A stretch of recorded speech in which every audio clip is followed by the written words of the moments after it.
Welcome on a Tuesday night to Loud and Nerdy, where the studio is a little empty tonight. A little bit, we're going a little bit alone for a bit. We're waiting for Kyle to get home. Apparently, had a big fun day planned at Canoples. So we're just kind of here chilling until he gets here, but we'll just discuss some stuff.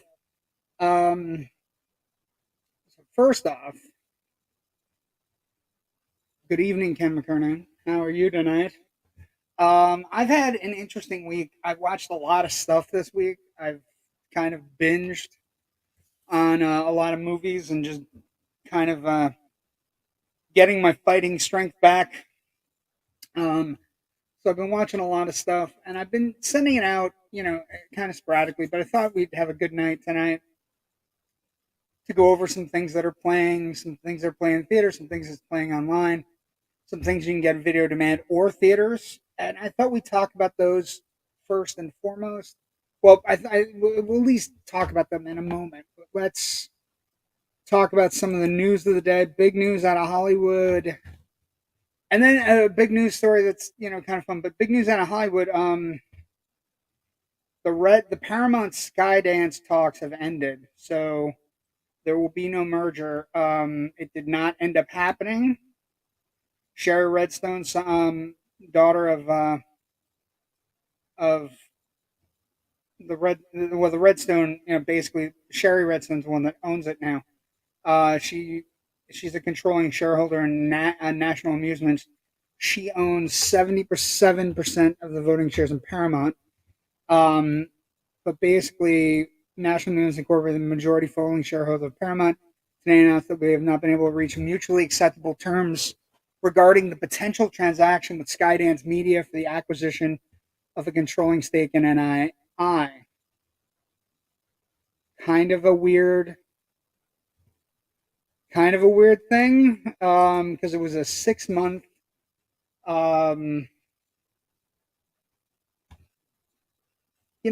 everybody's saying this, Ken. Ken says I watched the first one on Sunday. Most hated it. I kind of liked it.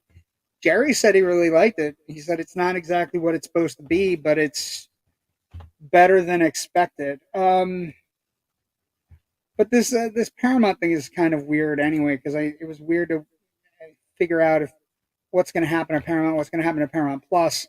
There's talk of bundling it with one of the other services like Peacock. So who knows what's going to happen there.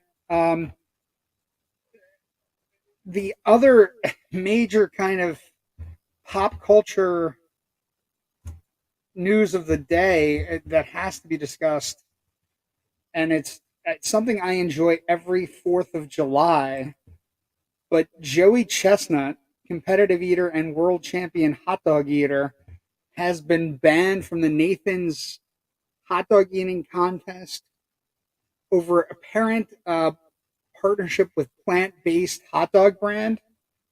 You can't write this shit in 2023. It's just, I feel we're weird.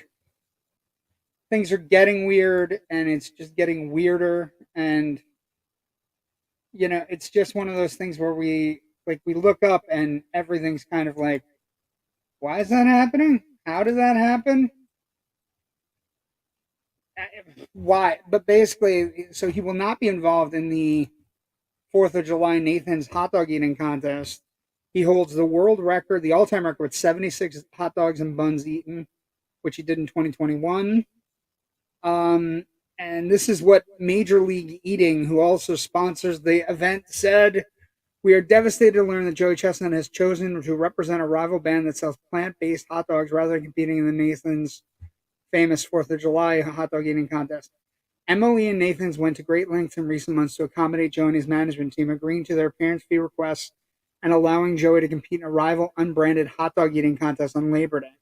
For nearly 2 decades, we've worked under the same basic hot dog exclusivity provisions. However, it seems that Joey and his manager prioritize a new partnership with a different hot dog brand over our longtime friendship. Joey Chestnut is an American hero. We'd love nothing more than to have him at the Nathan's famous international hot dog eating contest, which he has dominated for years. There's still the opportunity for him to choose Nathan's on July 4th of a plant-based hot dog and return to the adoring fans of Coney Island. We hope that when he returns, he's not representing a rival brand. I'm. Oh, look. Hey, Hey, what's up? I was Knoebel's amusement. Okay, welcome on a Tuesday night. How you doing? Good, good. Knobles is good. Always good. Always a good time. Uh, we started with news of the day. The Paramount merger is off. Also, the biggest news of the day for me: Joey Chestnut has been banned from the Nathan's hot dog contest. Is that You rival brands hot dogs, and I then heard Joey. you saying he doesn't want to What? eat the meatless hot dogs he's going to? Well, no, he was banned by Major League Eating and Nathan's. It's not his choice, but apparently he. Okay, so Joey Chestnut broke his silence a few moments ago at 8:21 Eastern time. He's gutted. Um, Here's what he wrote: gutted to learn that the media that after 19 years I'm banned from the Nathan's Fourth of July hot dog eating contest. I love competing in that event. I love celebrating America with my fans all over this great country on the Fourth, and I've been training to defend my title. To set the record straight, I do not have a contract with MLE or Nathan's, and they are looking to change the rules from past years as it relates to other partners I can work with. This is apparently the basis on which I'm being banned, and it doesn't impact the July 4th event. Sadly, this is the decision Nathan's and Major League Eating are making, and it will deprive the great fans of the holidays' usual joy and entertainment. To my fans, I love you and appreciate you. Rest assured you'll see me eat again soon. Stay hungry. What the fuck is going on? What is I what is going on, Kyle? This that there's a place called Major League Eating is the number one is the most like well, how have I never heard that term before? there are eating contests all over the world. And they like you never watched the hot dog eating contest? I've watched the hot dog eating contest. I never paid that. I don't think I ever watched with the sound on. I mean, you just don't want to hear that. I mean, You don't want to hear somebody dunking buns and then that that like too. I don't know about the soggy also, buns it in the just wall. well, but That's just no. when everybody's going to the stand on Nathan's on the hot dog eating contest, they're talking about what they're world champions in. Like the one girl was like a champion eating potato salad. She ate like 4 pounds of potato salad. So these competitive eating things are all over the country all the time, and then to compete to get to Nathan's is the big thing. I just think it's you have a guy who's won it 17 straight times. It's in effect, it's a wrestling organization banning John Cena. It's a Well, it's a it's a it's a it's a publicity stunt, though. is it He's won maybe? 17 straight times. Everyone's like, why even bother? This guy's going to win again. Is it going to bring people out now that think they might have a chance?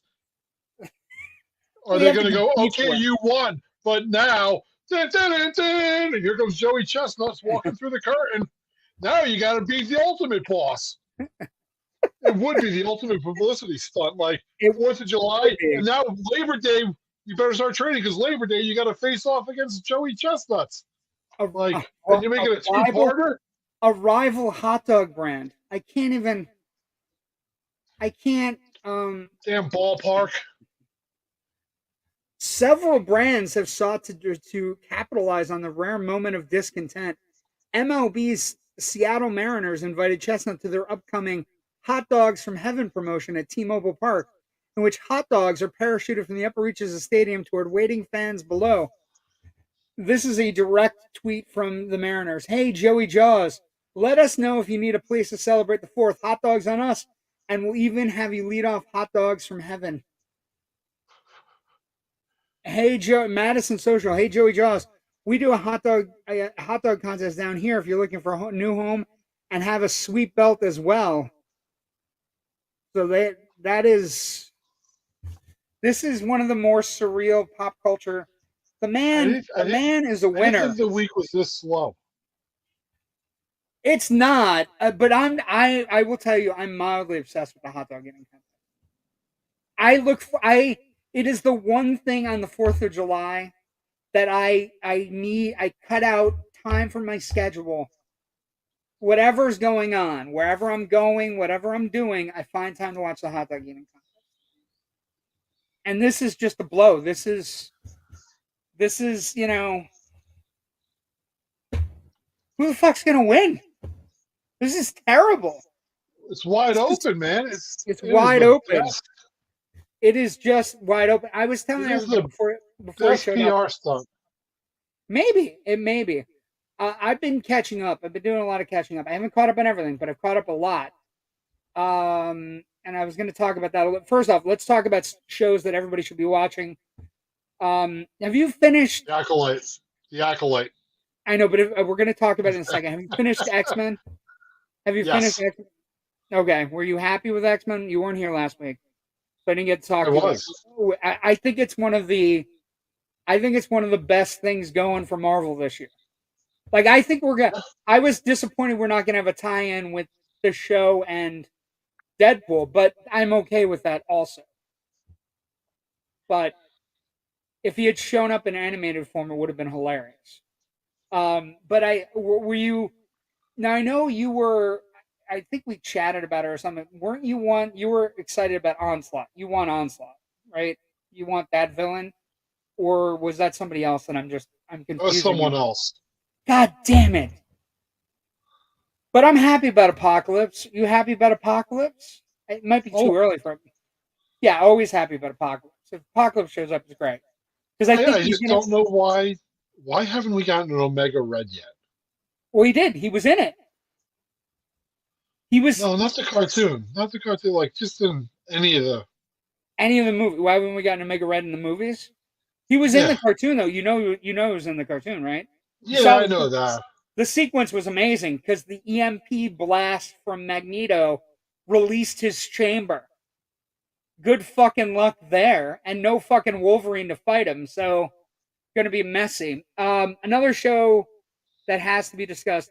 This show is My Adventures with Superman on Max. It's on Adult Swim, but you can watch it on Max at 9 a.m. on Sunday morning, and it is just the best show to watch with a bagel, a smear of cream cheese, a little bit of butter, some orange juice, and just watching the adventures of Superman it's Hold creative. on. Do you put cream cheese and butter on your bagel at the same time? Absolutely. I toast it. Butter first. It gets a Too nice. much. No, it's delicious. It's one or the other.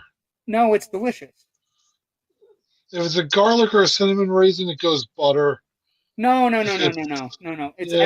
everything bagel, Oh, butter everything bagel's got to be toasted, cream cheese. butter on the toasted bagel. It melts in, and then you put cream cheese on top of it. It's super good. Trust me. I've been doing it since I was a kid. Butter and cream cheese also explains this, but it is what it is. But I watch it this show is absolutely stupendous. I would imagine it's a blueprint for James Gunn because what they're doing is really creative with the stuff. I think one of the more fascinating choices they've made on the show. I don't know if you've seen it or not, but one of the more fascinating choices they made is that Jimmy Olsen and Lois Lane know he's Superman. So there's no ridiculous construct where he's trying to keep his secret identity away from. He keeps from everybody else, but those two know. So it's a cool brand. It's a cool it's not as stupid as other trying to the curl versus the not curl, or the glasses, and he's the only 6 foot tall. He's 6 foot tall with dark streaky hair like Superman. He's like, boy, if you put the glasses on him, he doesn't even look like Superman. Fuck.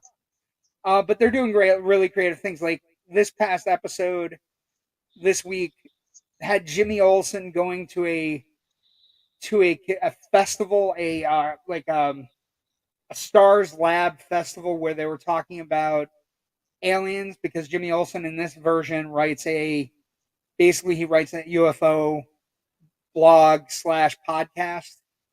And so they invited him because he's become a millionaire since selling it to the Daily Planet. And they invited him to talk about Superman. And then lo and behold, he looks across the way and who's he debating about Superman? Fucking Lex Luthor. Holy shit. Just amazing. And then at the end of the episode, If you everybody, work for a newspaper, do you really want to be on a podcast? yeah, they did that shit. They do that shit all the Eh, time. I don't know. Well, no, but he worked I'm for the news. meaning, He was an intern for the newspaper, and then the podcast he sold to the Daily Planet for like $5 million. It's a pretty cool. So Jimmy's loaded. And every episode they do he does something so stupid. Jimmy's rivaling Bruce Wayne. Well, no, he can't rival Bruce Wayne. Bruce Wayne's a billionaire, but every episode Jimmy does something really like where like he buys new outfits or he does whatever, and it just goes to a bank account screen, and it takes money down from Jimmy's bank account. So I'm thinking they're angling that he's eventually going to spend all like blow through the money. Um, Other show that has to be talked about, and you said it already, but the Acolyte. It's Hands fresh. down. It's fresh. It's fun. I saw one of our frequent viewers was complaining that it's too old timey, like you know the evil twin. Like, yeah, but it's not just an evil twin. It's a deadly evil twin who's also an arsonist, who's also like trying to become a Sith. You know what I mean? Like it's the evil twin exponential, right? It's framed out. I like everything about the show. I mean, I would have liked Carrie Ann Moss to stick around a little longer because she looked great in the robes. She looked great being a Jedi. You know what I mean? But it's pretty great though, right? I Yeah. mean, I, Well, I mean, they can still have more interactions with her if they go back to the training and yeah, beforehand. I think, but they like it's a very diverse cast. It's did you recognize the one? There's a young Jedi in the cast. Do you know who the girl is? Just and this is fun stuff. So there's a Jedi. She's super smart. She's the Padawan for the lead Jedi, right? And Okay. she trying to think of her name. Hold on. So she's the Padawan to Li Jung Jai's soul, right? Jackie, I think her name is Jackie Lon, right? Soul's current Padawan, Jackie is half human, half fiend, just like Assault Saint, a background character from the 1997 special edition of Return of the Jedi. But if you look under the makeup, the yellow makeup, it's Daphne Keene, who was not Weapon X, X-23 in Logan. So it's she's like gone from Logan, and whether or not she's going to be in this summer in Wolverine and Deadpool, right? Deadpool and Wolverine. She is the it's Daphne Keene. She's a great young actress who's been doing a lot of stuff. Logan. She had Anna. She was on the show Anna. She did the Dark Material show on HBO Max, and now she's part of the Acolyte. So she's gone from being in Marvel to being in Star Wars. Not bad. Not bad at all. Yeah, a Um, couple of resume footnotes there. what was that? Couple of resume footnotes there. Marvel, Star Wars, Yeah, nothing big. nothing Still major. trying to I get my played, foot in the door. No. I played a Jedi and I played a Wolverine offshoot.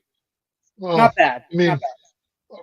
okay, it's Marvel with an asterisk. It was really, the Fox Marvel. So Fox Marvel's getting ingested. It's going to be ingested yeah, on actually, it's July. funny.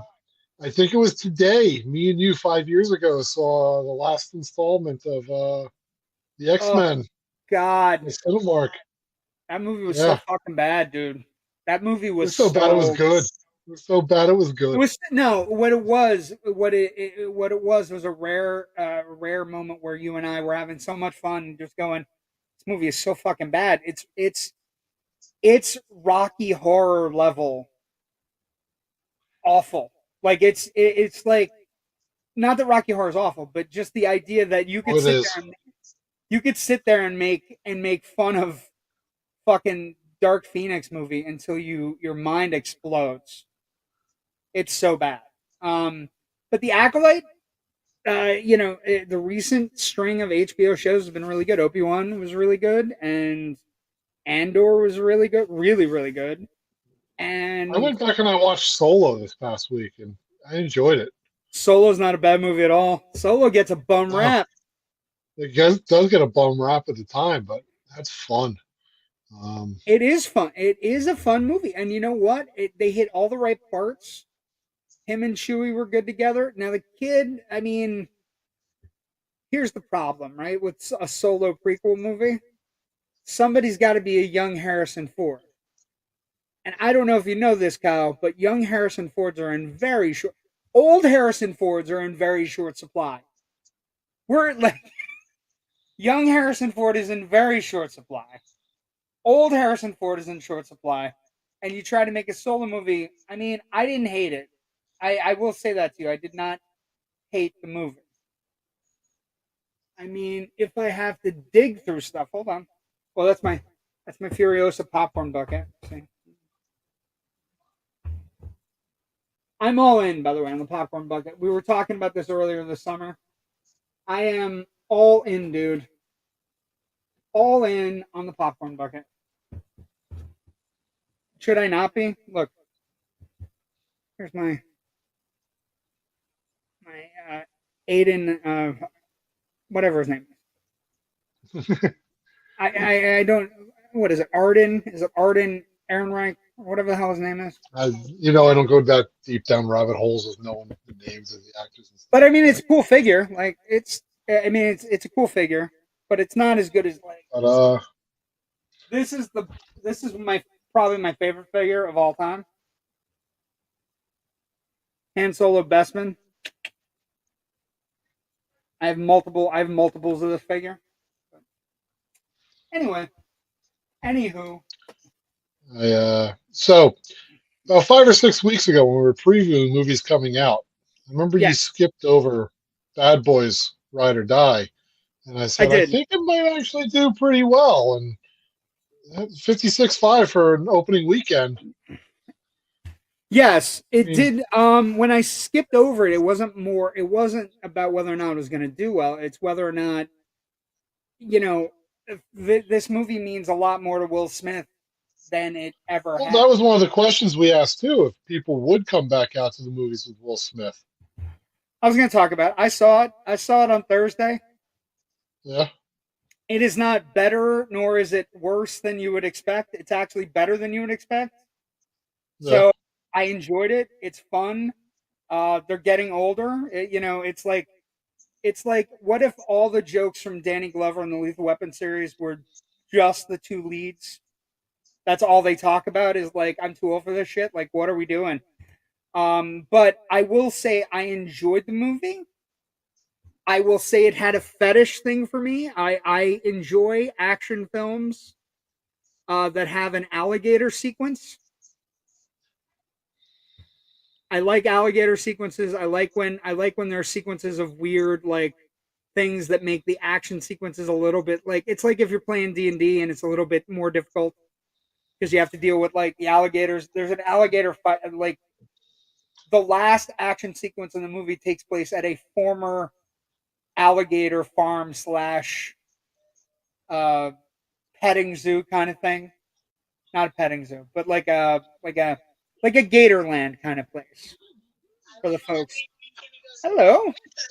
Mhm.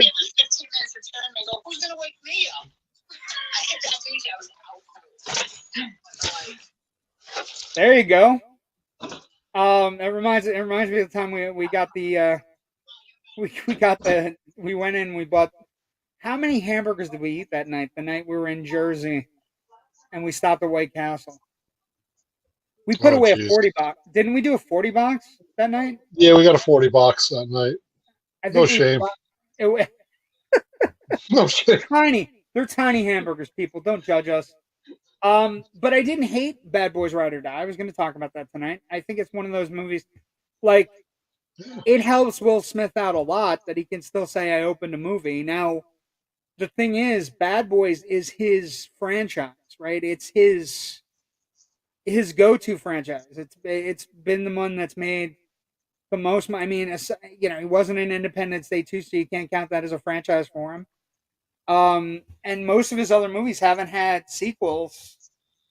Thank God, no sequel to Wild Wild West. But he's in trouble career wise, so this is a big boon for him. It wasn't bad. The action sequences are good. It's Ken, I'd go watch. I love the first two Bad Boy movies.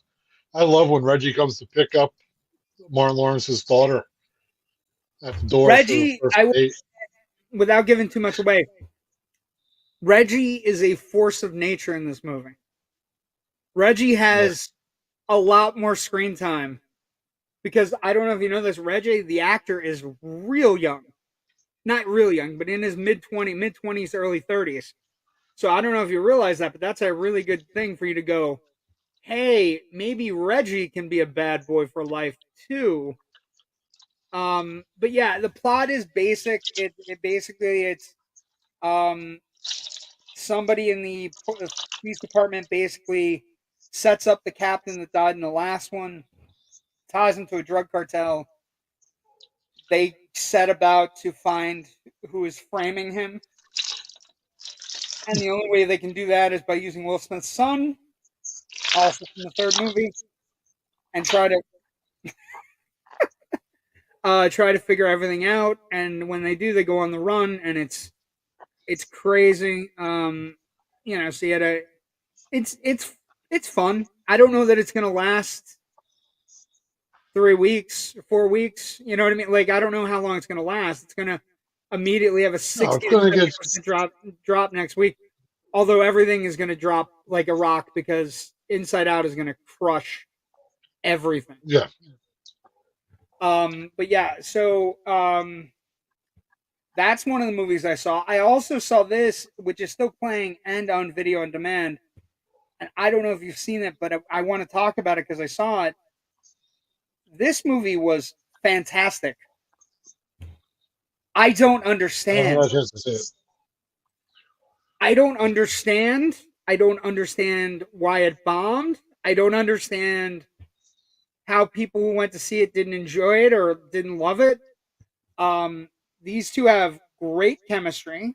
This, by the way, this scene I'm showing right here, there's a sequence where Emily Blunt shows up with a very large hat, and apparently it was something that she did behind the scenes. She was just wearing the hat as a way to keep cool, and the director and Ryan Gosling came up with the idea that the hat could be the focal point of the scene in an improv kind of way, and it's an amazing scene.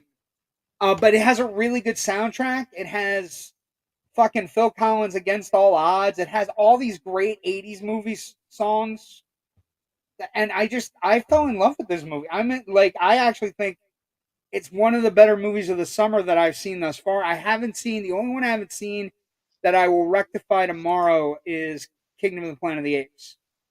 So because of the heart thing, I was out of it, and I missed Kingdom of the Planet of the Apes, but that I'm going to tomorrow. But this movie, I wholeheartedly recommend it, and as the prices drop on video on demand to rent it or buy it, it's a good, solid 2-hour fun movie. The plot is a little bit, basically he gets injured in a fall. He has a love affair going with the Emily Blunt character.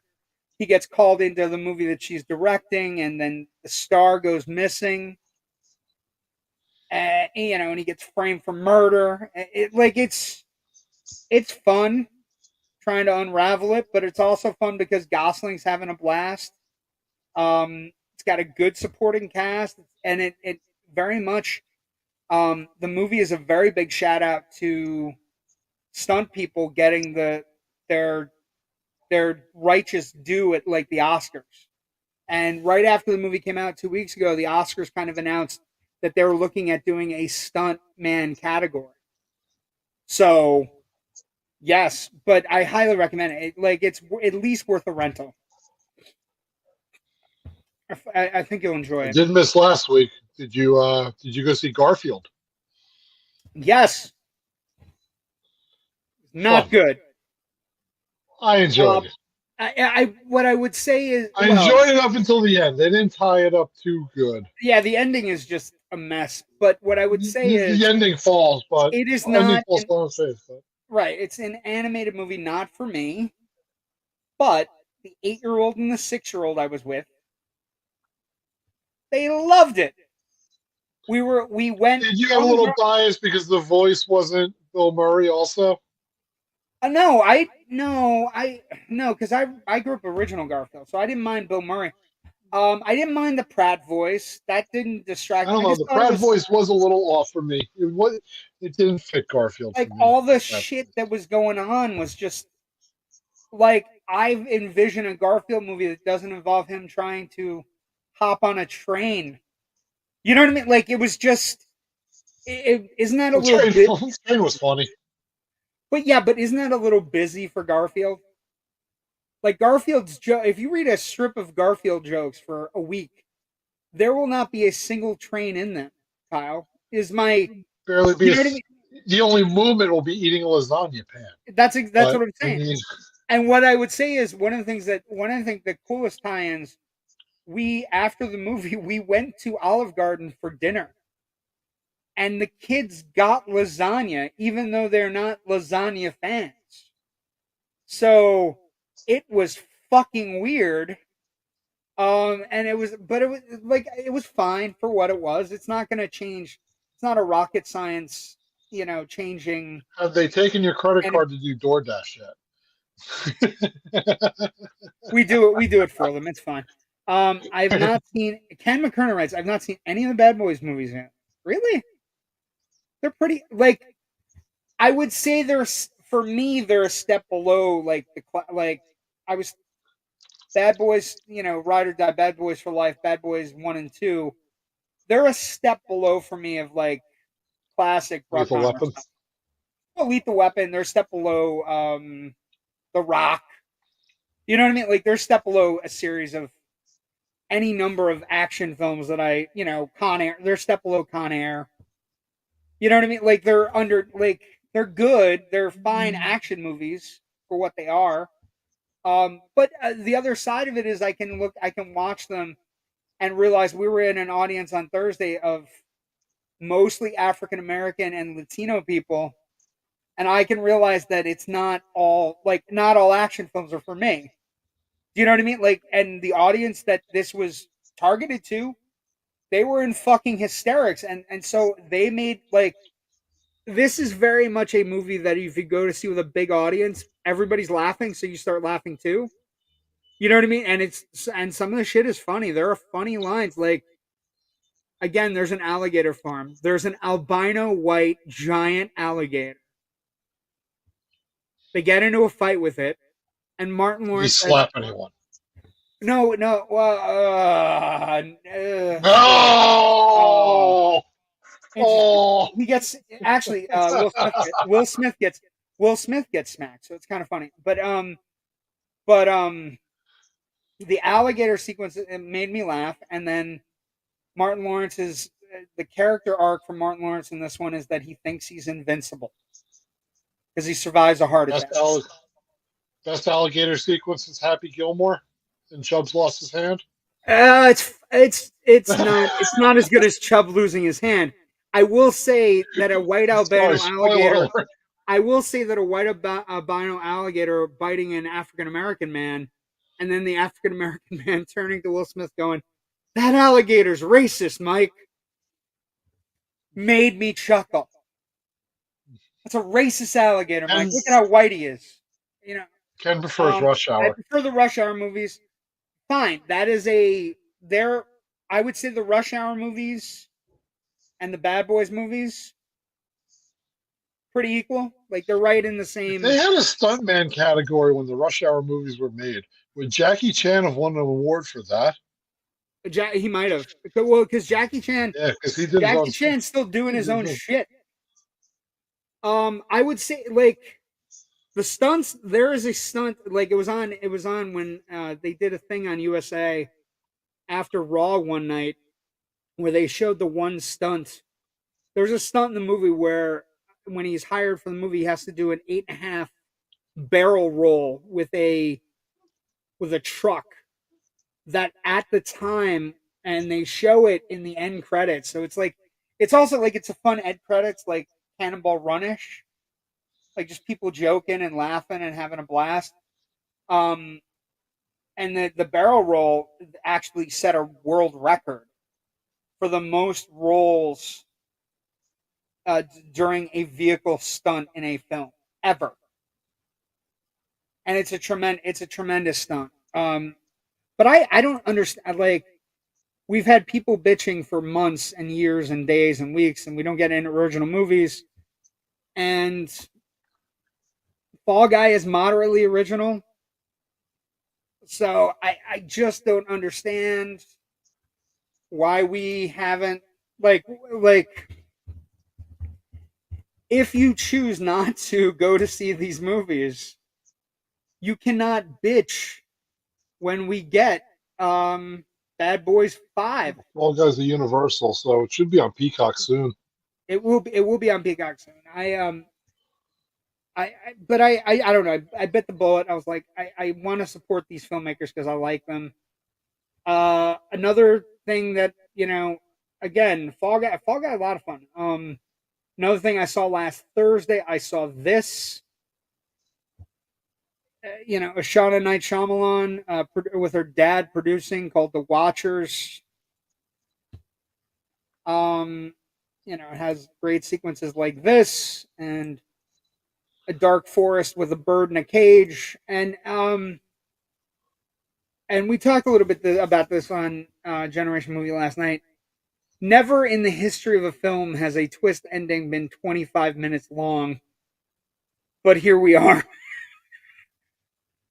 The twist ending in this movie is 25 minutes long, and it weighs it.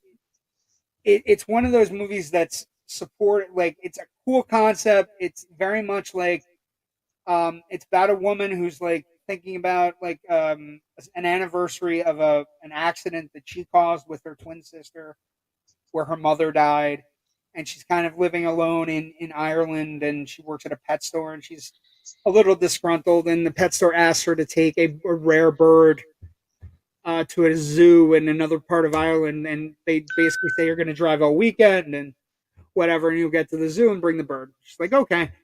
She hits a forest. There are some extemporaneous scenes that are absolutely mind numbing. Like, she starts driving through this forest, and then the road just ends, and she keeps on driving.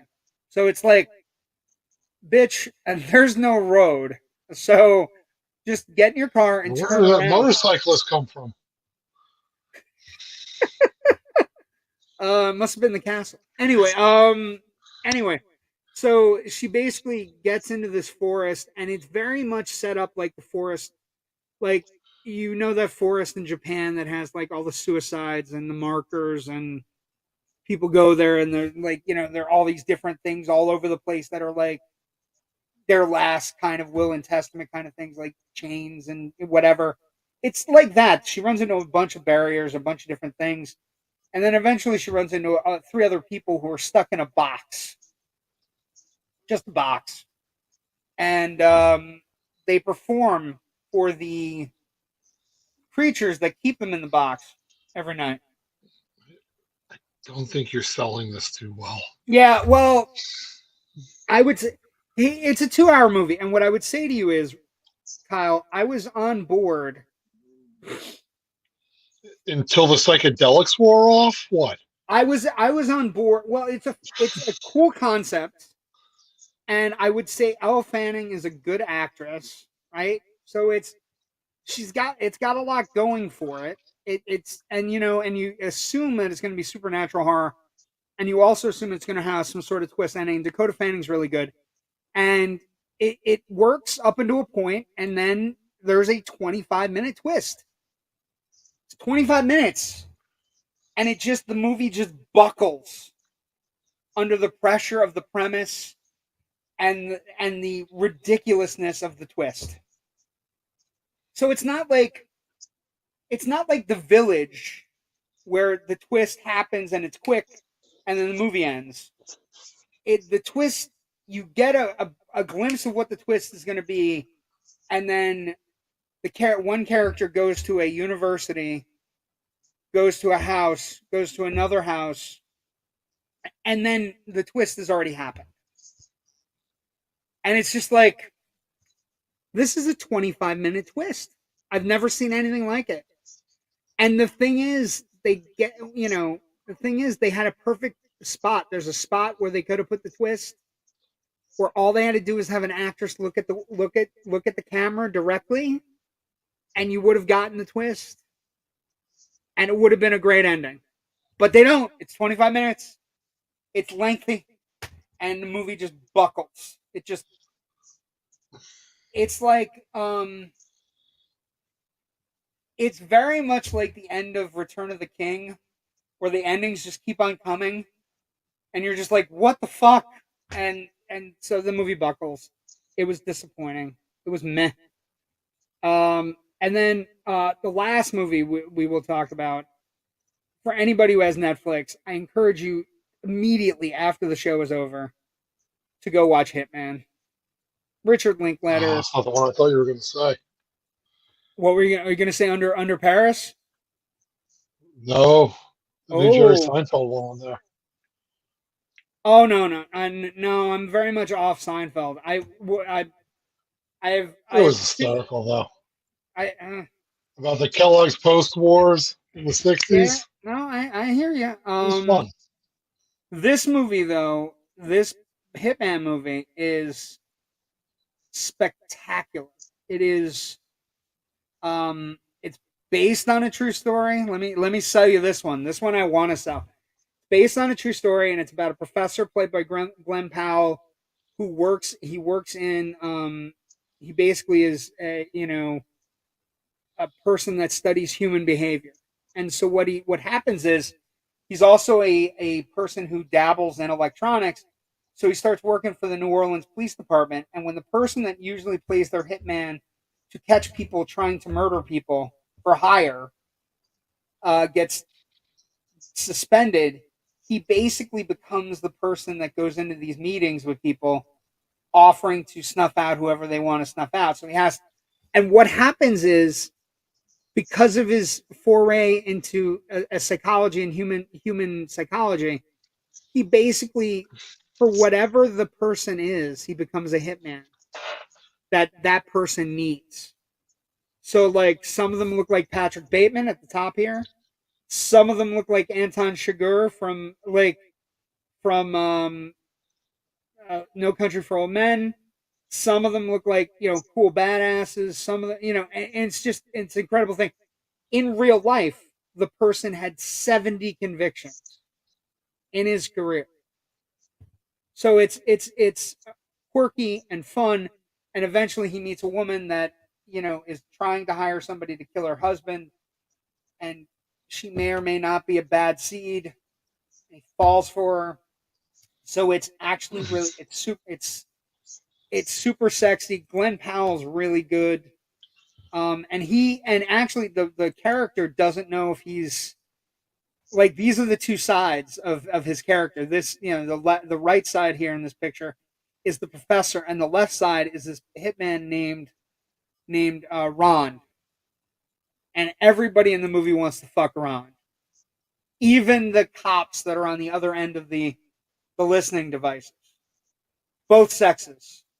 Ron is just the cool cat. And Powell, I think is about to become much bigger, because I do think, even though I don't understand how we're making a Twisters sequel without any connection to the original movie, I do think Twisters is going to do okay, because I think people remember the original Twister and enjoyed the original Twister. I don't know that it's more than that, though. There's people that binge watch Storm Chasers on YouTube. Sure. Too. Sure. So they're also going to go check out Twisters. But I don't know that it's going to be big. I just think that Powell's really hot right now. He was in Anyone But You. He's in this Hitman movie, though. It's so good. It's directed by Richard Linklater, who made Dazed and Confused and Slacker and so many great movies. Boyhood. Every year I get older. Every year the girls stay the same age. Yep. That's not the kid is the best part of that movie. Like I like McConaughey, but the kid in that movie is fantastic. The kid who's the baseball player who like eventually hangs out with all the older kids. But yeah, I mean, I this Hitman movie I can't get enough of. I do have one other Netflix movie we should talk about, and it's buzzy and it's gory as fuck. Um, and I I didn't I enjoyed it more than I do because I do have a profound love for shark movies. So I've been trained to be a shark movie fan for a while. And this movie that just premiered on Netflix and it's doing very well on Netflix. It's in French, so be prepared. But you can turn off and then it's whatever. It's Oh, wee wee! Shark attack uh-huh. me! Well, it's called Under Paris, and basically, here's the setup. Um, it's about a marine tracker who loses her entire crew to a shark who basically has been tagged by the crew and has now gotten genetically bigger and different. And basically, 4 years after the fact, somebody comes to her and says, "We found your tracker. It's in the Seine, so it's under Paris. It's in the Seine, the river." And she's like, "Well, it can't be my shark because my shark isn't freshwater." They later find out the shark is adapted to freshwater, so it can be both. Um, it's a big shark. It's a female shark. And basically, what it is, it's swimming under the catacombs of Paris and basically under the Seine. And then, of course, there's a whole thing going on where they're preparing for the Olympics. And so they're having a triathlon and they're trying like the mayor won't stop the triathlon, so it becomes this really cool race against time movie of can we stop the shark before a bunch of triathletes get killed. And it's gory as fuck. Like you've never seen more people losing limbs in a movie ever than this movie. But it's really good. It's got good sequences. It's creative. It's well done.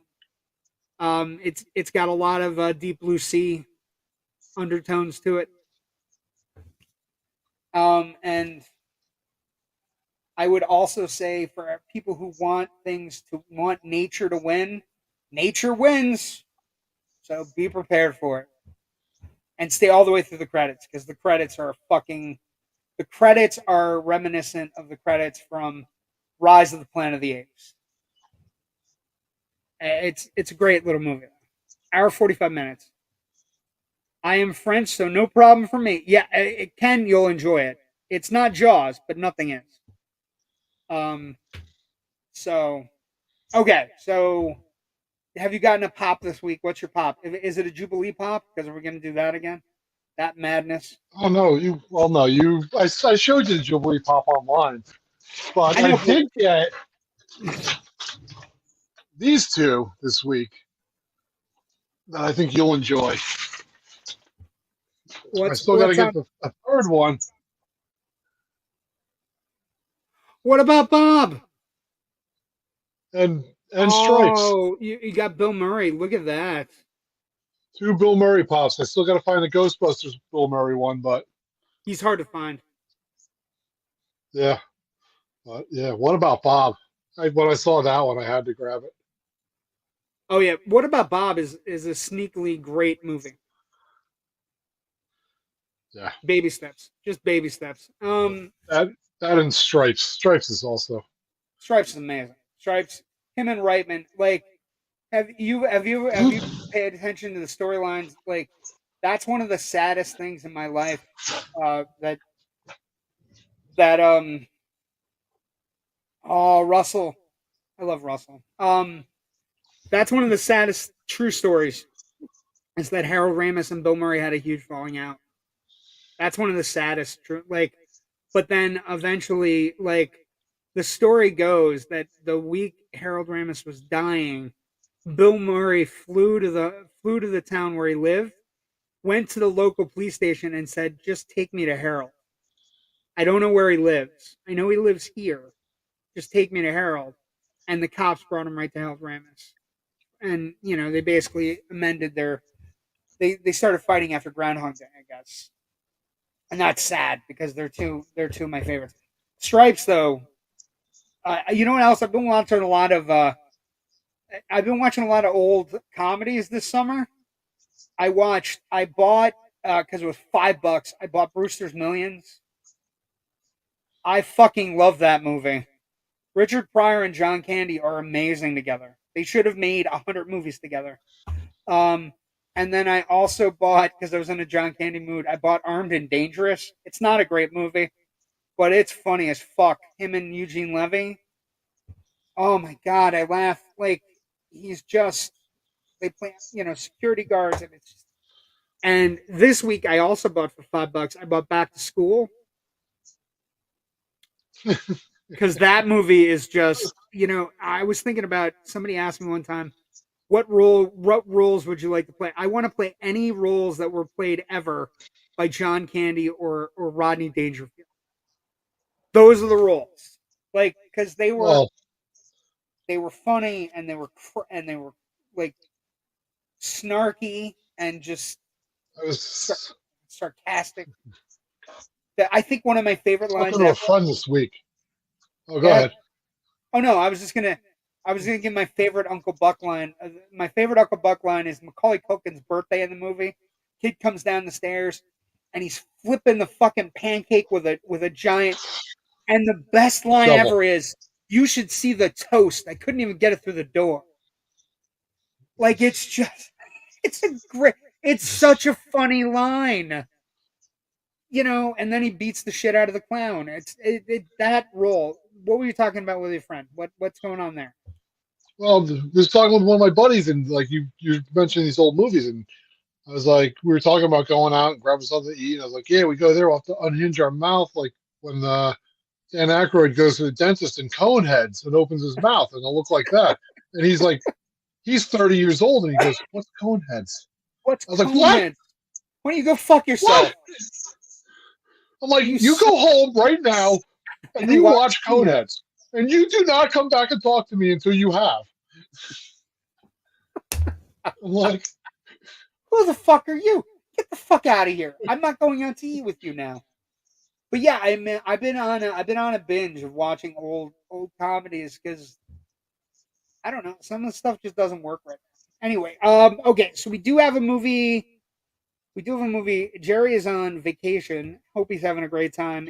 Please tell me it's Poseidon or Titanic. Poseidon or Titanic. Jerry's on a cruise, if you didn't know. So. It came from Jerry's basement this week. Ghost Ship. Ghost Ship. The beginning of Ghost Ship is great. The rest of Ghost Ship is not. The beginning of Ghost Ship, fantastic. Rest of Ghost Ship, blah. It's like watching Speed on a bus trip. Yeah. Dun, dun, dun.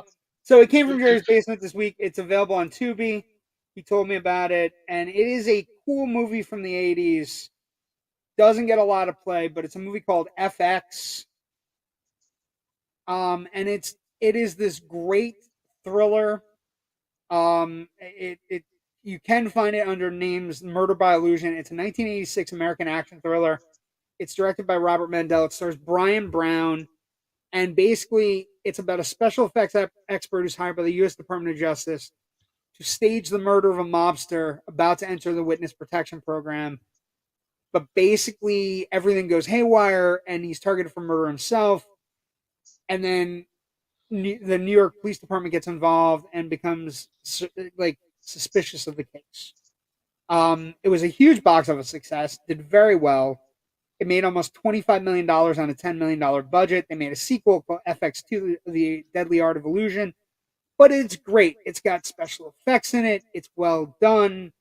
It's got Brian Brown, Brian Dennehy, who's like fantastic. And actually, as we prepare for this week's Presumed Innocent debuting on Apple with Jake Gyllenhaal after Presumed Innocent with Harrison Ford in the 90s, which also had Brian Dennehy. FX is a fun little movie that you can find on Tubi. It's really well done. It's it's cool. It's like a thriller. You don't know where it's going, and then near the end, he has to figure out how he's going to get out of it, and he uses all the special effects from movies, like real special effects at the time, to try to practical special effects at the time to get out of the mess he's in, which is it's really cool. It's a cool movie.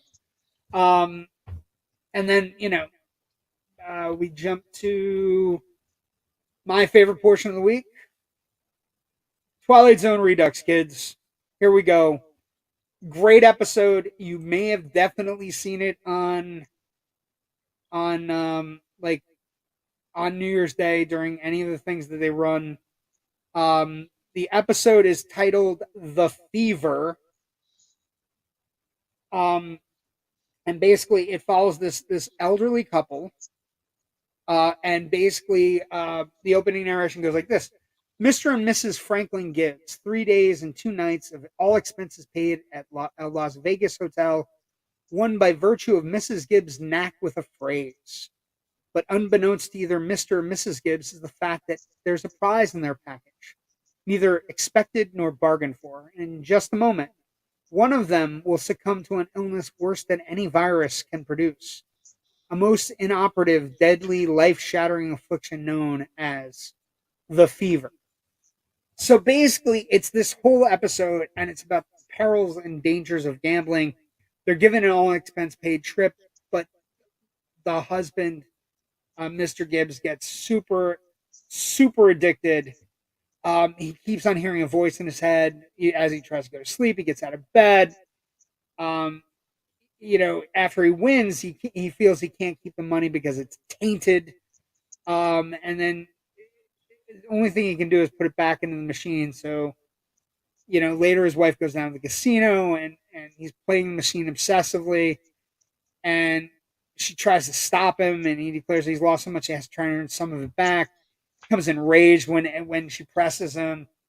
He constantly plays, ignores his wife. Everything goes wrong. And then Franklin puts his last dollar into the machine. It suddenly malfunctions, and the reels will not spin. He loses his temper, breaks the machine, and is taken screaming out of the casino. Later, as he's talking to his wife, Franklin tells Flora that it's about to pay off, but delivery broke down, so they would not have to give him his money back. Again, here's the machine calling his name, and he's coming down the hallway toward the couple's room, pursuing him. To his horror, the coin hopper is covered by a hood stitched with a large smile.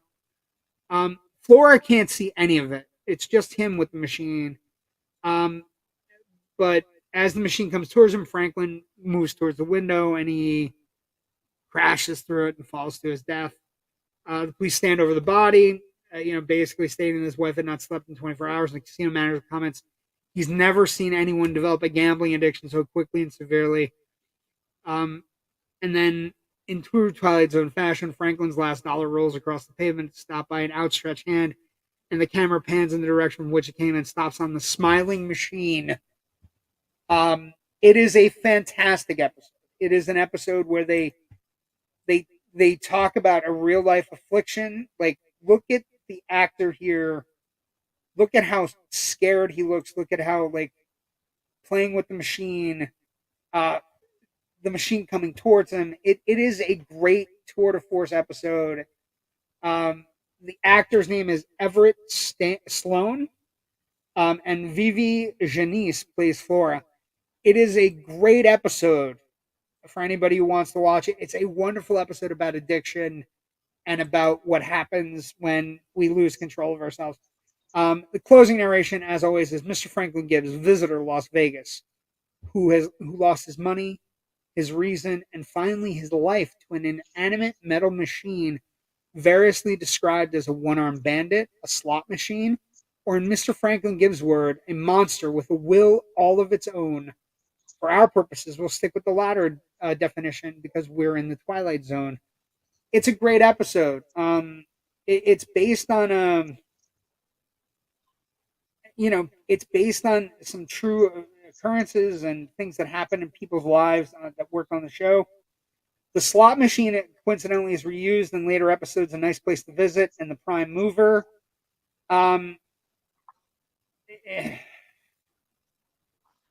Also, this is one of the episodes that was kind of cut where they replaced the opening introduction later on in its incarnations on television with the 1960 the second season version of the thing. It's a great episode. Next week, we have an episode titled "Last Flight," which is the 18th episode of the show. So we're just gonna figure out where we head with the last flight. But it's a great episode. I can't recommend it. I cannot recommend it any less. It's such a great episode as well. Okay,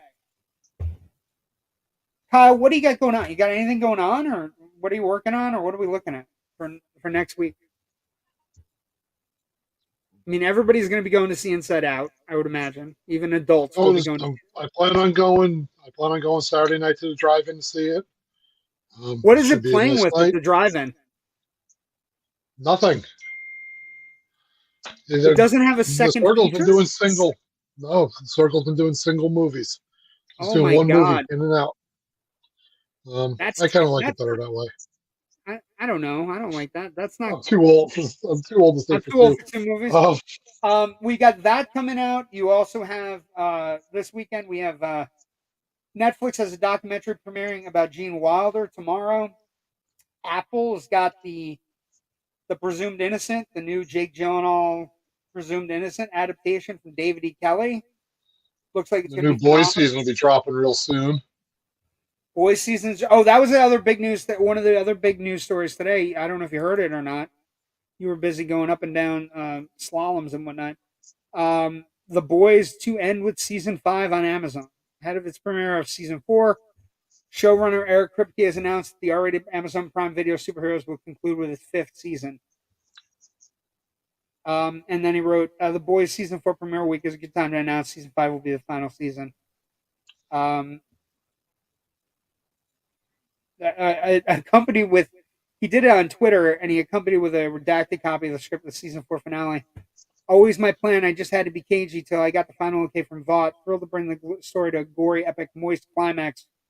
Watch season 4 in 2 days because the end has begun. So that's also premiering this week. So you got a lot of cool things going on. But the Presumed Innocent Jake Gyllenhaal show is getting great reviews. Gyllenhaal is one of our best actors. Okay, that's a good place to end. We've filled all your pop culture. We had hot dogs and Bad Boys and Watchers and Twilight Zone and popcorn buckets. Oh my!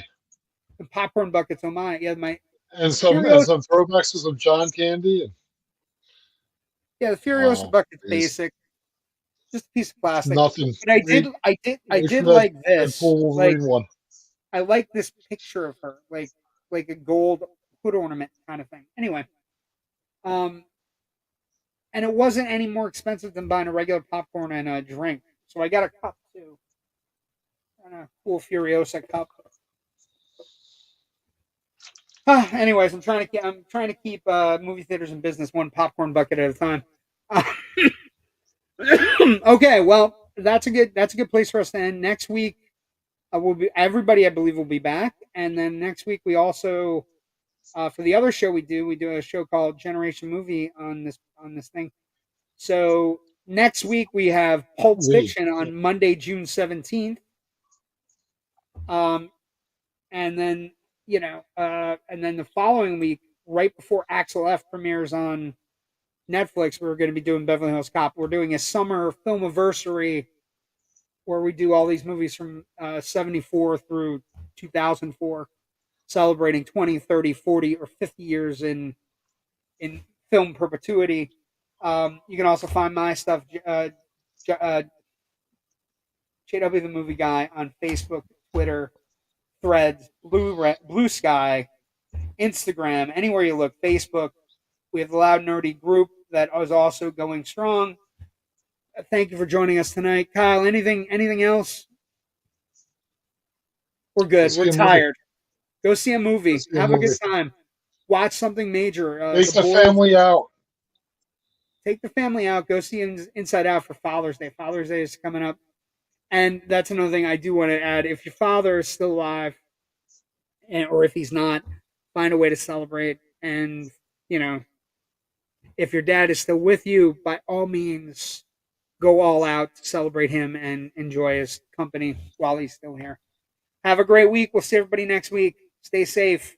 Go see a movie. Buy a popcorn bucket. Bye.